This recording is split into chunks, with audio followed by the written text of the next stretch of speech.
হরে কৃষ্ণ। হরে Krishna. Hi guys, কেমন আছেন আপনারা সবাই? আশা করি অনেক ভালো আছেন।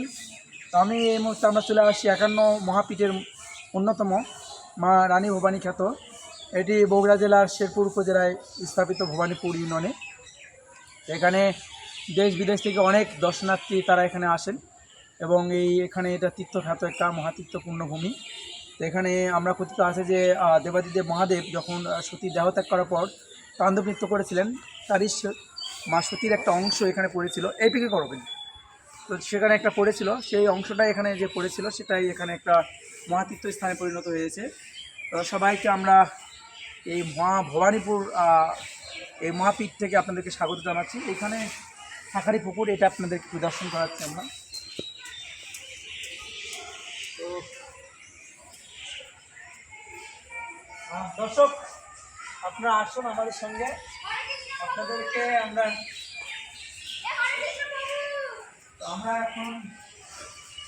এখন ব্লগ করতেছি। তো আমরা এখানে এই যে এটা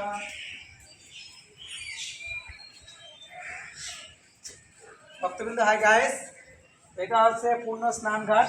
এখানে পুরুষদের স্নান করা, মহিলাদের আলাদা জায়গা। তো এই যে অতীত, এটাকে বলা হয় শাঁখারি পুকুর। ওই পুকুরে ওই পাশে শিব মন্দির রয়েছে,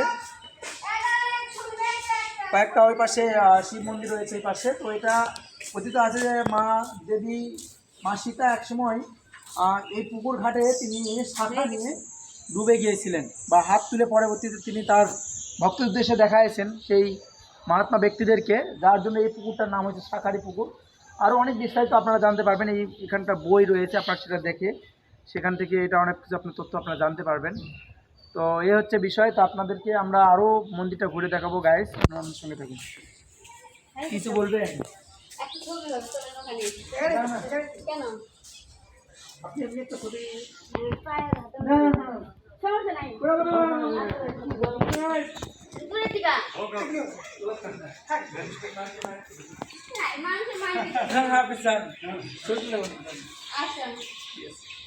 তো আমরা, ঠিক আছে, কোনো সমস্যা নেই।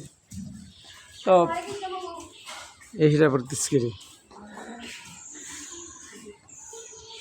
এই হয় না, ঢাকা না। ওরে রাধে স্যার।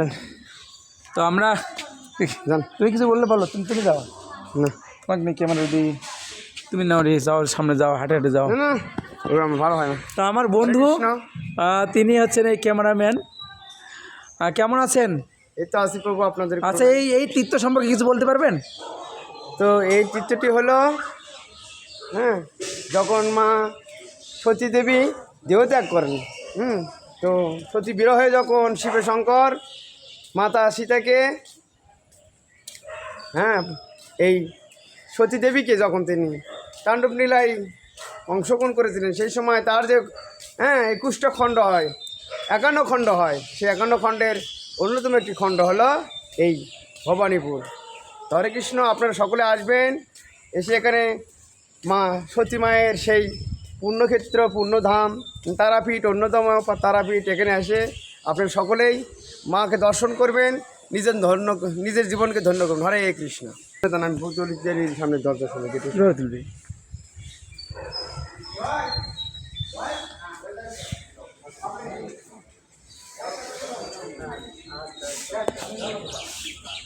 এই তো ভবানীপুর মন্দির, এটা হচ্ছে মায়ের মন্দির।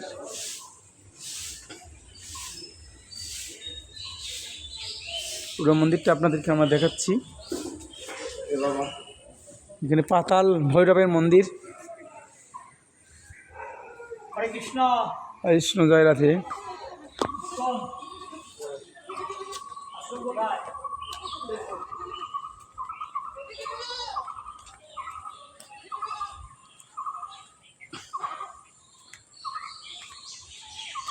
মন্দিরের জায়গাটা অনেক বেশ বড়। হরে কৃষ্ণ। এটা হচ্ছে সেই নাট মন্দির, আর এটা হচ্ছে মা ভবানী মন্দির। তো এই হচ্ছে আমাদের 51 পীঠের মহাপীঠ। এখানে দেশ বিদেশ থেকে বহু ভক্তরা এখানে আসে, আন্তর্জাতিক পর্যায়ে বিভিন্ন বিদেশের ভক্তরা এখানে আসে। আপনারা সেটা আপনাদেরকে দেখাচ্ছি। আমি আরেকটু আপনাদেরকে এইটা দেখাচ্ছি। এই যে মা ভবানীকে একটু দর্শন করুন।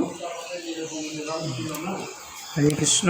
এখানে দেশ বিদেশের বহু ভক্ত এখানে আসে, মা ভবানীকে দর্শন করুন। জয় জয় মা ভবানী কি জয়।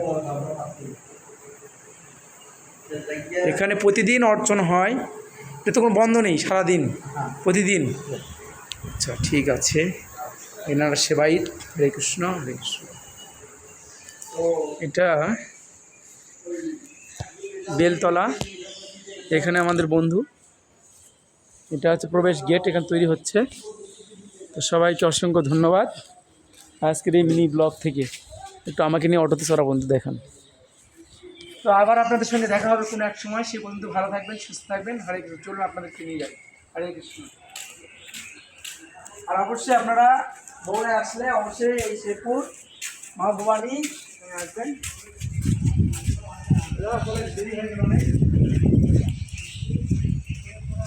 Tata bye bye. আপনাদের সঙ্গে আবার কথা হবে, অটোতে তুললাম।